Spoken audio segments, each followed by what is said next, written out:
Hello, my name is Lucia. I'm a midwife and I'm also a PhD student at the University of Central Lancashire. I'm going to give you a brief introduction to the study.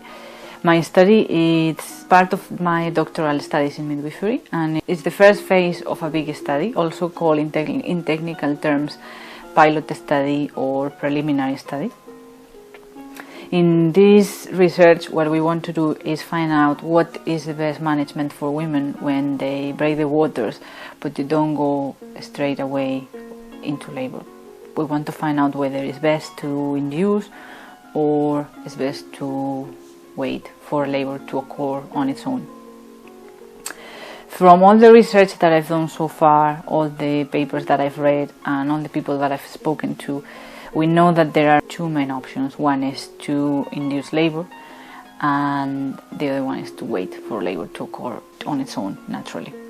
We know that the rates of infection are very similar regardless whether we induce or we wait for labor to start spontaneously, but we also know that the induction of labor has some risks, so we want to find out what would be the best, in which circumstances, for who, etc. And we also want to find out what correlates with the infection, what is contributing to that infection, no? And one of the things that I'm going to do is take some samples after the women have had some vaginal examinations. So why am I doing this video? Why am I asking for your help? Why it's so important that we get this study off the ground? So first of all, I'm self-funding the study. I'm paying for it myself.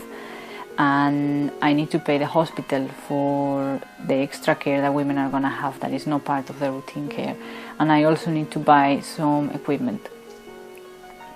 Also, because I'm committed to do this study, I'm very keen in finding the answer to this, because when I used to work as a midwife, I had a few women who didn't want to induce and preferred to wait for labor to start spontaneously because they wanted to have a normal birth. And I helped them through that, and they had spontaneous labors and they had normal births. And one of those women is a woman that you will see through the pictures in this video. She had a normal birth and herself and the baby were fine, didn't have any infections, and that inspired me to take this on and to actually do more research on this, because the last study that has been done on this is very long time ago, and we need to know a little bit more, because we still realize that we know very little about this subject, and we really need to find this for the sake of women and the babies. So it's really important that you help us. We really need your help, because even £1 will make a difference. So please visit the website, and if you have any further questions or you want to know more about the study, please get in touch, and I will be very happy to answer any questions or talk to anybody who would like to find out more. Thank you very much for listening.